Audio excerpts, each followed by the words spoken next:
साथियों, दोस्तों, मित्रों,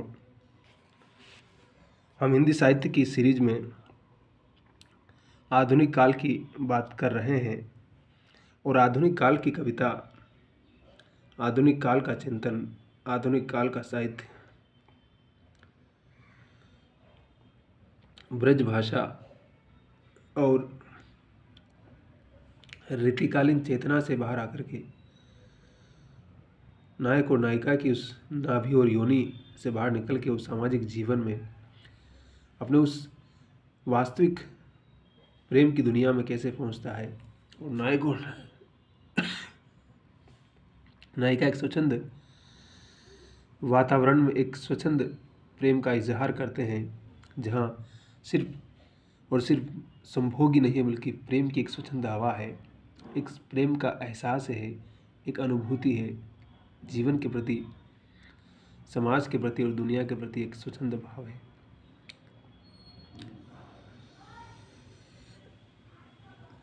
श्रीधर पाठक जी का जन्म 1859 में और 1928 में उनकी मृत्यु हो जाती है।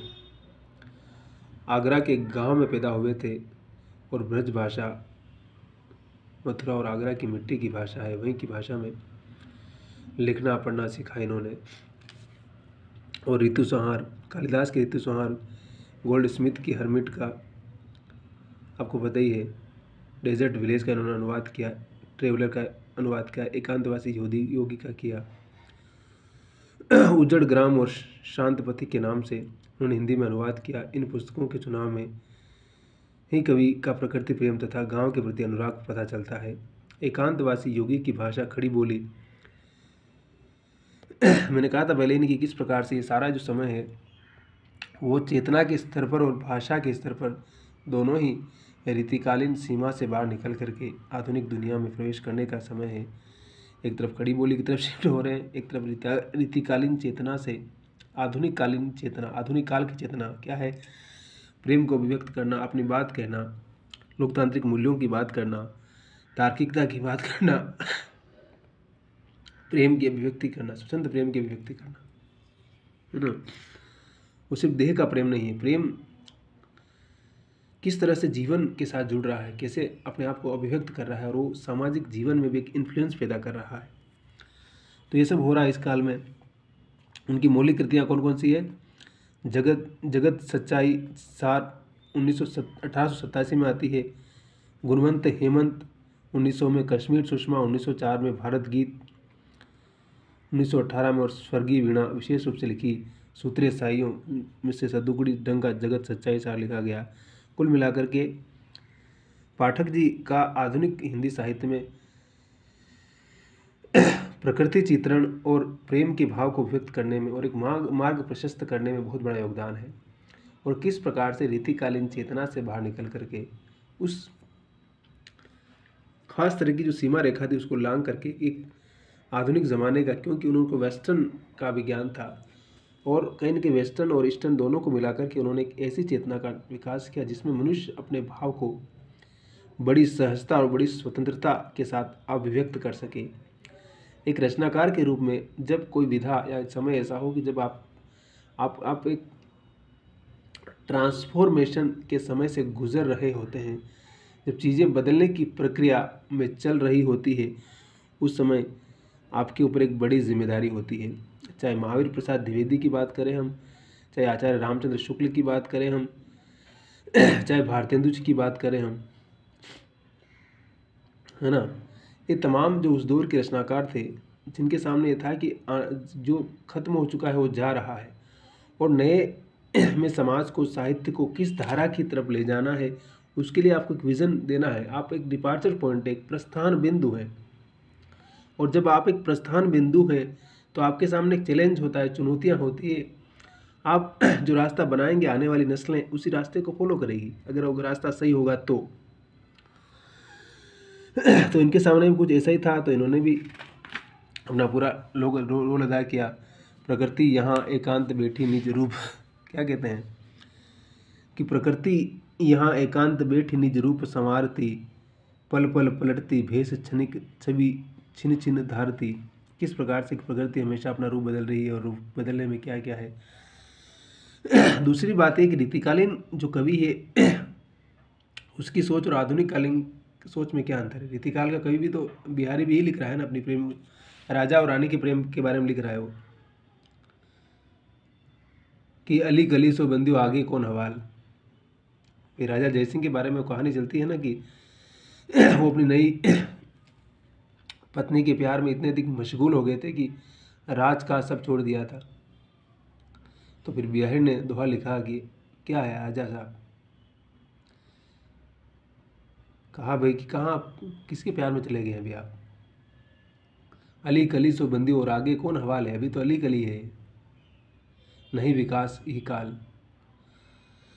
तो उस प्रेम में और आधुनिक काल के प्रेम में क्या, आधुनिक काल का प्रेम सामान्य इंसान का प्रेम भी है, सामान्य जीवन पर भी कविता लिखता है कवि। जैसे मध्यकाल के कवि राधा और कृष्ण की प्रेम मोहब्बत में ही मोहब्बत देखते हैं, लेकिन आधुनिक काल का कवि उस सामान्य हमारे जैसे लोगों की मोहब्बत को भी कविता में दर्ज करता है और कहता है कि प्रेम किसी सिर्फ बड़े लोगों को करने का अधिकार नहीं है, प्रेम प्रकृति ने सबको दिया है, हर किसी का अधिकार है। फिर वो समाज की विडंबनाएं, विषमताएं उन सारी की तरफ बढ़ने लगता है। समाज में जो भी डिस्क्रिमिनेशन है, डोमिनेशन है ना, जो बाद में साहित्य में चिंतन में आने लगता है। देखिए उनको हम समझ जाएंगे तो आप साहित्य को समझने में आपको एक बहुत बड़ी मदद मिलेगी। चाहे 1883 का समय कार्ल मार्क्स को लीजिए, कार्ल मार्क्स को समझ जाएंगे, फिर उधर फ्राइड को, तमाम निश्चय वेस्टर्न के जो तमाम विचारक आने लगते हैं। फिर भारत में अम्बेडकर जैसे विद्वान आए, उससे पहले कई लोग थे जिन्होंने इस चीज़ को रखा, इस विचार को रखा हमारे सामने। चाहे बंगाल के तुम्हारे तमाम लोग, चाहे महात्मा फुले जी हों, है ना, चाहे तिलक जी हों, ये जो तमाम उस दौर के तमाम चिंतक थे, थिंकर थे, गांधी हो, बाद में इन सारे लोगों का इन्फ्लुएंस फिर सोसाइटी में होने लगता है, सरदार पटेल साहब हो। तो इन सारी चीज़ों का जब इन्फ्लुएंस सोसाइटी में होता है तो किस प्रकार से हमारे समाज को, हम चाहे साहित्य की बात कर रहे होते हैं, लेकिन ऐसा नहीं कि बाकी राजनीतिक, सामाजिक, सांस्कृतिक, धार्मिक चीज़ों का अगर हमें ज्ञान नहीं होगा तो उस साहित्य को हम समझ नहीं पाएंगे और हमारा ज्ञान वाकई एकाकी होगा। इसलिए उस युग की जो तमाम चीज़ें बदल रही है, जैसे अगर हम आज की बात करेंगे तो आज टेक्नोलॉजी में कितना अधिक चेंज हो गया है, हमारा संप्रेषण का माध्यम कितना बदल चुका है। आज चंद्रयान तक पहुंच रहे हैं, कहाँ कहाँ पहुंच रहे हैं। तो टेक्नोलॉजिकल डेवलपमेंट और स्किल डेवलपमेंट का जो पूरा चीज़ चल रहा है वो किस प्रकार से हमारे समाज के मनोविज्ञान और उसके सामाजिक जीवन में और उसके सांस्कृतिक जीवन में किस प्रकार से परिवर्तन घटित कर रहा है। ये कहीं कहीं आपके समाज को, आपके जीवन को इन्फ्लुएंस करता है, उसमें चेंज करता है वो। तो उन चीज़ों को जो टेक्नोलॉजिकल चेंजेज आते हैं, जो पॉलिटिकल चेंजेज आते हैं और जो सामाजिक चेंज आते हैं, वो समाज को, साहित्य को, रचनात्मकता को, मनुष्य के मनोविज्ञान को, उसके जीवन स्तर को, उसके आर्थिक स्थिति को बहुत प्रभावित करता है। क्योंकि आर्थिक स्थिति ही हमारे जीवन को बदलने की बड़ी भूमिका निभाती है। और फिर हमारी मानसिक स्थिति में कैसे चेंज आ रहा है, समाज किस तरफ बढ़ रहा है, क्या वो साइंटिफिक टेम्पर की तरफ बढ़ रहा है या अंधश्रद्धा, अंधविश्वास की तरफ बढ़ रहा है। मोटा मोटी जो चेतना होती है वो किस तरफ जा रही है मनुष्य समाज की। अगर समाज उस तरफ कि हम धर्म के रंग में सिर्फ रंगे जा रहे हैं और धर्म का वास्तविक मतलब क्या उसको समझ नहीं पा रहे हैं, धर्म की जड़ता और उसका जो जड़ पक्ष है उसको लगातार समाज में अगर प्रमोट कर रहे हैं तो समाज समझिए कि समाज अपने पतन की तरफ बढ़ रहा है। लेकिन धर्म का मतलब होता है मूल्यों को धारण करना। अगर हम उन मूल्यों को धारण करने की तरफ जा रहे हैं जो वाकई हमारे समाज को, जिससे स्त्रियों को आगे बढ़ाना है, दलितों की बात करना है, आदिवासियों की बात करना है, जो समाज का जो एक प्रिविलेज लेस जो कास्ट रहा है, क्लास रहा है, उसको अगर आप बराबर लेके आएंगे तभी तो समाज में इक्वलिटी आएगी ना। क्या आप ये समझ रहे हैं कि इनको क्यों दे रहे हैं, इनके पास तो कुछ भी है, लेकिन आप ये नहीं सोच रहे हैं कि जिस आदमी को अगर सरकार 10 किलो गेहूँ दे रही है या कुछ और भी दे रही है तो उसके पीछे कुछ तो कारण होगा। लेकिन जो जिनके पास सब कुछ है, जिनके पास गाड़ी है, घोड़ा है, अच्छा पैसा है, प्रॉपर्टी है, वो कहते हैं कि क्यों दे रहा है इनको। लेकिन उसको ये पता नहीं कि जो गांव का जो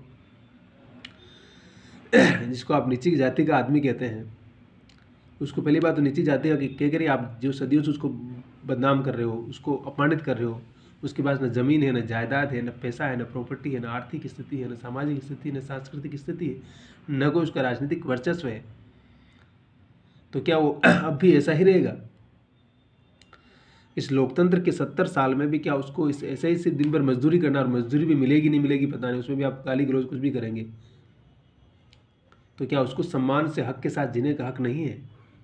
लोकतंत्र और आधुनिकता का मतलब यही है। अफर्मेटिव एक्शन का मतलब यही है कि उसको भी आप एक इक्वल जिंदगी दें।